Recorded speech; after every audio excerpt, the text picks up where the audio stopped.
ছাব্বিশের বাংলায় বিধানসভা ভোট যত এগিয়ে আসছে ততই স্পষ্ট হচ্ছে একটি বাস্তবতা। ভোটের আগে জেলায় জেলায় বিজেপির মাটি আলগা হচ্ছে, আর সেই আলগা মাটিতে পা গুঁজে ক্রমাগত শক্তি বাড়িয়ে চলেছে তৃণমূল। কখনো প্রকাশ্যে দলবদল, কখনো নিঃশব্দে ভোটার সরে যাওয়া, সব মিলিয়ে পদ্ম শিবিরের জন্য অস্বস্তির ছবি ক্রমেই পরিষ্কার হচ্ছে। বারবার দাবি করা হচ্ছে ২৬-এ নাকি তৃণমূলকে হটিয়ে ক্ষমতায় আসতে চলেছে বিজেপি। কিন্তু কোথায় কি? একের পর এক নেতাকর্মী তৃণমূলে ভিড়ছেন।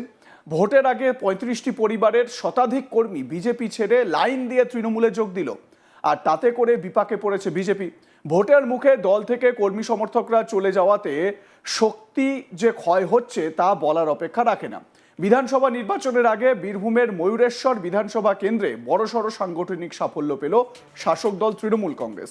বুধবার ঝিকরডা গ্রাম পঞ্চায়েতের তেগেড্ডা সংসদের ৪৫ নম্বর বুথে প্রায় ৩৫টি পরিবারের শতাধিক কর্মী বিরোধী শিবির বিজেপি ছেড়ে আনুষ্ঠানিকভাবে তৃণমূল কংগ্রেসে যোগদান করেন। বুধবার সন্ধ্যায় ময়ূরেশ্বরের বিধায়ক অভিজিৎ রায়ের হাত থেকে দলীয় পতাকা তুলে নিয়ে নতুন দলে নাম লেখান তারা। যোগদানকারী সত্য সাহা দাবি করেন, মুখ্যমন্ত্রী মমতা ব্যানার্জির সরকারের উন্নয়নমূলক প্রকল্প তাঁদের গভীরভাবে আকৃষ্ট করেছে। বিশেষ করে যুবসাথী প্রকল্পের মাধ্যমে যুবকদের স্বনির্ভর করার উদ্যোগ তাঁদের অনুপ্রাণিত করেছে। তার কথায় উন্নয়নের অংশীদার হতে এবং ২৬-এর বিধানসভা নির্বাচনে মমতা ব্যানার্জিকে পুনরায় মুখ্যমন্ত্রী হিসেবে দেখতে চেয়েই তারা স্বতঃস্ফূর্তভাবে বিজেপি ছেড়ে তৃণমূলে যোগ দিয়েছেন। সত্য সাহা তৃণমূলে যোগদানকারী বিজেপি নেতা, তিনি কি বলেছেন শোনাবো আপনাদের।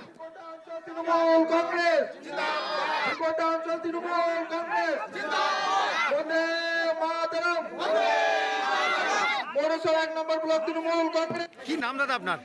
সত্য সাহা। আর আমি এসেছিলাম এইখানে, আমি ওই বিজেপিতে থেকে কোনো করিনি, কারাইতো না, আমি ৩৫টা আমি কেটে নিয়ে তৃণমূলে জয়েন করলাম। কত পরিবার এলো আপনার সাথে আজ? আজকে ৩৫টা ৩৬টা হবে। ৩৫টা পরিবার? হ্যাঁ, পরিবার।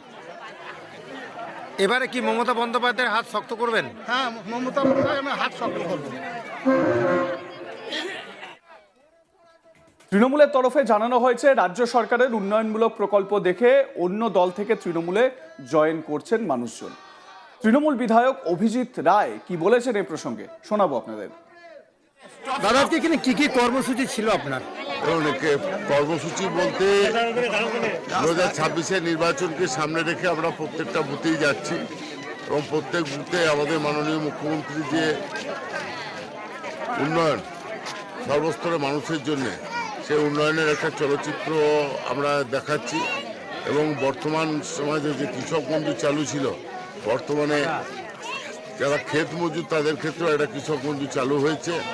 এবং যুবক যুবতীদের জন্য আমাদের যুবসাথী চালু হয়েছে। সেই সমস্ত প্রকল্প মানুষকে তুলে ধরার জন্য আমাদের এই প্রোগ্রাম, এবং সেখানে সকলেই উপস্থিত হচ্ছে। এবং আজকে ব্যাপক সাড়া, যেহেতু আজকে এখান থেকে প্রায় ৩৫টা পরিবার তৃণমূল কংগ্রেসে যোগদান করলো। কোন এলাকা থেকে করবেন? মমতা ব্যানার্জির উন্নয়নের সামিল হলো এবং বিজেপির যে ভাঁওতাবাজির দল সেটা তারা প্রমাণ করে দিল। তৃণমূল কংগ্রেস মমতা ব্যানার্জি, অভিষেক ব্যানার্জি, অভিজিৎ রায়, ঝিকরডা অঞ্চল তৃণমূল কংগ্রেস, ঝিকরডা অঞ্চল তৃণমূল কংগ্রেস, বন্দে মাতরম। এই ঘটনাকে ঘিরে এলাকায় রাজনৈতিক চাপানুতোর বা চর্চা শুরু হয়েছে খুব স্বাভাবিকভাবে। দিন কয়েক আগে দুবরাজপুর ব্লকের লোবা পঞ্চায়েতের বাবুপুর লোবা ও পলাশডাঙ্গা এলাকা থেকে প্রায় ১৫ জন তৃণমূল সদস্য এবং ২ শতাধিক তৃণমূল কর্মী যোগ দিয়েছিলেন বিজেপিতে। ওই যোগদান কর্মসূচিতে আনুষ্ঠানিকভাবে তাদের হাতে দলীয় পতাকা তুলে দেওয়া হয়েছিল। উপস্থিত ছিলেন দুবরাজপুরের বিধায়ক অনুপ কুমার সাহা, দুবরাজপুর পৌরমণ্ডলীর সভাপতি দেবজ্যোতি সিং সহ ব্লক ও স্থানীয় বিজেপি নেতৃত্ব। সভামঞ্চ থেকে বিধায়ক অনুপ কুমার সাহা বলেন, তৃণমূল কংগ্রেসের দুর্নীতির বিরুদ্ধে প্রতিবাদ জানাতেই বহু কর্মী বিজেপিতে যোগদান করেছে। তিনি আরও দাবি করেন, প্রধানমন্ত্রী নরেন্দ্র মোদীর উন্নয়নমূলক কর্মসূচিতে আস্থা রেখেই সাধারণ মানুষ বিজেপির দিকে ঝুঁকছেন। তো সেই সময় যখন বিজেপিতে যোগদান করেছিলেন তৃণমূল কর্মী সমর্থকরা, ভীষণ উচ্ছ্বসিত ছিলেন বিজেপি নেতারা। সেই সময় বিজেপি বিধায়ক অনুপ কুমার সাহা কি জানিয়েছিলেন আজ তাক বাংলাকে শোনাবো। দুবরাজপুর বিধানসভার দুবরাজপুর 5 নম্বর মণ্ডল বিভিন্ন এলাকা থেকে অর্থাৎ লোবা অঞ্চলের পলাশডাঙ্গা, জবলাই, দেবীপুরচর বিভিন্ন গ্রাম থেকে প্রায় 15 জন তৃণমূল কংগ্রেস সদস্য এবং তার সাথে 200 পরিবার আজকে ভারতীয় জনতা পার্টিতে যোগদান করলো। প্রত্যেককে ভারতীয় জনতা পার্টির পরিবারে স্বাগত জানাই। আগামী দিনে বাংলায় যে পরিবর্তন আসছে সেই পরিবর্তনে শুধু সাধারণ মানুষ নয়, সেখানে তৃণমূল কংগ্রেসের কর্মীরাও ধীরে ধীরে ভারতীয় জনতা পার্টিতে যোগদান করে বাংলায় পরিবর্তনে সামিল হচ্ছে। তাই প্রত্যেককেই ভারতীয় জনতা পার্টিতে স্বাগত জানাচ্ছি। কারণ তারা তৃণমূল কংগ্রেস করতে করতে 15 বছর ধরে দেখলো কিছু মুষ্টিমেয় নেতা ছাড়া সাধারণ মানুষ তথা তৃণমূল কর্মীরাও বঞ্চিত হয়ে চলেছে। তাই তারা আর বঞ্চিত হতে চান না। বাংলায় যে উন্নয়ন হতে চলেছে আগামী দিনে ভারতীয় জনতা পার্টির নেতৃত্বে যে সরকার হবে, নরেন্দ্র মোদীজি যেভাবে দেশকে নেতৃত্ব দিচ্ছেন, আগামী দিনে বাংলার উন্নয়নে এই সমস্ত তৃণমূল কর্মীরা ভারতীয় জনতা পার্টিতে যোগদান করে এলাকার মানুষের উন্নয়নে সামিল হচ্ছেন।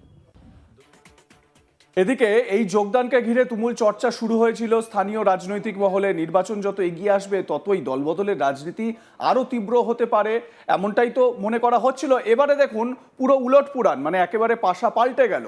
বিজেপির 35টি পরিবারের শতাধিক বিজেপি কর্মী তারা তৃণমূল কংগ্রেসে যোগদান করলেন। এবং আজ তাক বাংলাতেই আপনারা দেখেছেন এসএফআই এর নেতা, বীরভূমেই এসএফআই এর এক নেতা সাদনিক লালা, তিনি এসএফআই ছেড়ে বা বাম দল ছেড়ে তিনি চলে এলেন তৃণমূল কংগ্রেসে।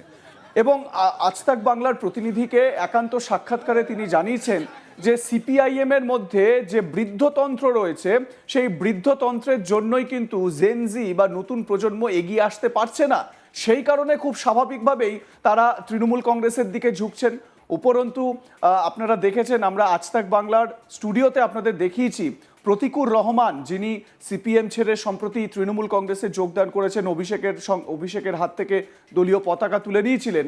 সেই প্রতিকুর রহমান আজ তাক বাংলাকে জানিয়েছিলেন যে মমতা বন্দ্যোপাধ্যায় হচ্ছেন গিয়ে প্রকৃষ্ট বাম মনস্ক একজন নেত্রী, এবং বামেদের যা আইডিওলজি, সেই আইডিওলজিতে একমাত্র মমতা ব্যানার্জি তিনিই কিন্তু সেই আইডিওলজিকে এগিয়ে নিয়ে চলছেন।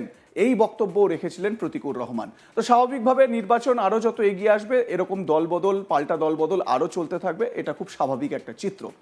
আপনাদের মতামত লাইক, কমেন্ট, শেয়ার করে জানাতে ভুলবেন না। দেখতে থাকুন আজ তাক বাংলা, সাবস্ক্রাইব করুন আমাদের ইউটিউব চ্যানেলটি, বেল আইকন প্রেস করুন নোটিফিকেশন পেতে।